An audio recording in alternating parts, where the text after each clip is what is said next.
چه زمانی برای رابطه جدید آماده ایم؟ سلام، امیدوارم خوب باشین. من سپیده شاهینی هستم، روانشناس و مشاور.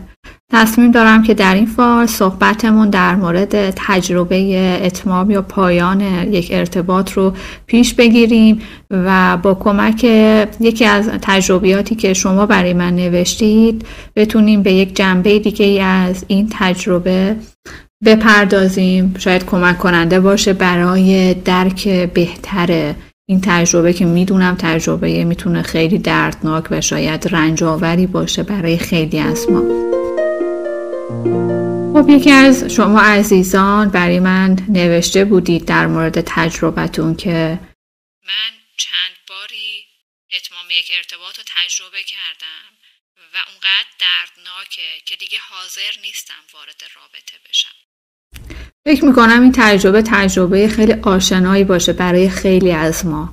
وقتی از یک ارتباط عاطفی میایم بیرون و میل ما به رابطه جویی به کمترین حالت خودش میرسه. یکی از اتفاقاتی که در مغز ما رخ میده بعد از اینکه ما یک رابطه مهم رو از دست میدیم، افزایش هورمون دوپامینه. حالا چه کارکردی داره دوپامین؟ در کنار حالا کارکردهایی که ما از دوپامین میدونیم، افزایش دوپامین رو در ساختار مغز افرادی که در واقع پارانویا هستند دیده میشه. افرادی که حالا بدبینن، افرادی که شک دارن. و کارکردش در زمانی که ما از یک رابطه میایم بیرون، اینکه بی‌اعتماد باشیم به روابط دیگه، شک داشته باشیم اینکه اگر موردی برای ما پیش میاد آیا آدم مطمئنی هست یا نیست، و این باعث میشه که ما خودمون رو عقب نگه داریم و به واسطه اعتمادی که نمیتونیم به اون آدم بکنیم وارد اون ارتباط هم نشیم. و خب این میل کم ما به ارتباط جدید در کنار این که خب کارکرد مراقبتی داره، یعنی واقعا از این جهت داره از من مراقبت میکنه که من از یه رابطه اومدم بیرون، توی شرایط حالا آسیب دیده‌ای هستم، هیجانات من برانگیخته هست و باعث میشه این هیجانات برانگیخته من خیلی خوب نتونم سنجیده عمل بکنم، سنجیده انتخاب بکنم و حتی اگه وارد مسیر آشنایی با یک فردی میشم بتونم بشناسم درست اون فرد رو. و این کارکرد به این شکل از ما مراقبت میکنه که ما رو عقب نگه داره از ورود به یک ارتباط دیگه ای تا بتونیم بهتر خودمون رو ترمیم بدیم و بهتر از این دوره عبور بکنیم. اما چیزی که اتفاق میفته اگر ما به این کارکرد مراقبتی آگاه نباشیم، این که وقتی که من از یه ارتباطی که ارتباط خب مهمی بوده و احساسهای عمیقی رو تجربه کردم میام بیرون و این فکر که من قرار نیست دیگه این حس رو با کس دیگه ای تجربه بکنم، من دارم استناد میکنم به اون میل پایینی که به ارتباط دارم دیگه، اینکه من هیچ تمایلی به ورود به ارتباط با هیچ فردی ندارم، احساس میکنم با هیچ فرد دیگه ای من نتونم این حس رو مجدد تجربه کنم و این یه ترس بزرگی رو ایجاد میکنه. انگار ترسناکه، ترس داره اینکه خب اگه من این احساس رو دیگه با کسی تجربه نکنم، این نزدیک بودن رو، این صمیمیت رو، این عمق ارتباط رو، خب پس قرار من دیگه هیچ وقت ارتباط عاطفی رو تجربه نکنم تو زندگیم و این بخش از زندگیم قرار کامل دیگه تموم بشه. و این ترس میفهمم چقدر میتونه ترس عمیقی باشه و جای سختی ما رو ببره.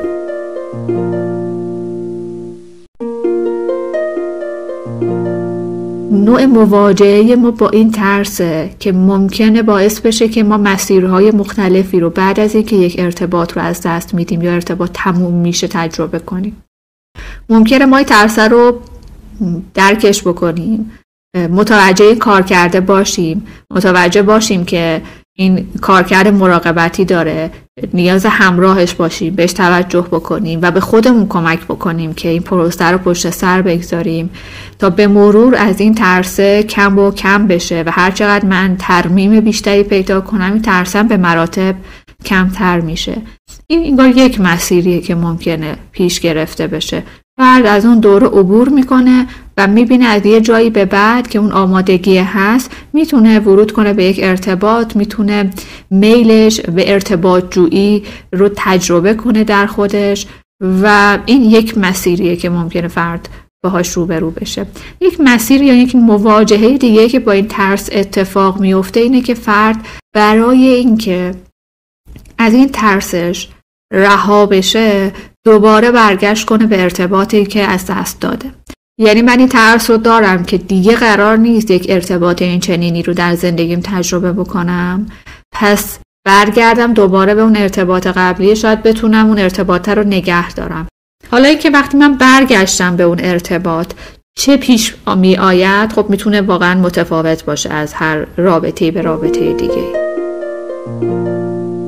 یک نوع مواجهه دیگه‌ای که با این ترس ممکنه داشته باشیم اینه که من برای اینکه اصلا با این ترس همراه نشم میرم توی یک ارتباط جدید دیگه‌ای، میرم و اونجا شاید خودم رو تحت فشار قرار میدم که حالا به اون ارتباط احساس تعلق پیدا کن، حالا تلاش کن که احساس دوست داشتن رو با اون ارتباط هم تجربه بکنی و حتی ممکنه دست به یک سری کارهای افراطی بزنم برای اینکه اون ارتباط عمیق بشه و حتی میل من شاید به سریع پیش رفتن اون ارتباط رو در خودم ببینم که میخوام هرچه سریعتر اون ارتباط پیش بره و عمیق بشه برای من تا من اون ترس رو رفعش کرده باشم از نگاه خودم.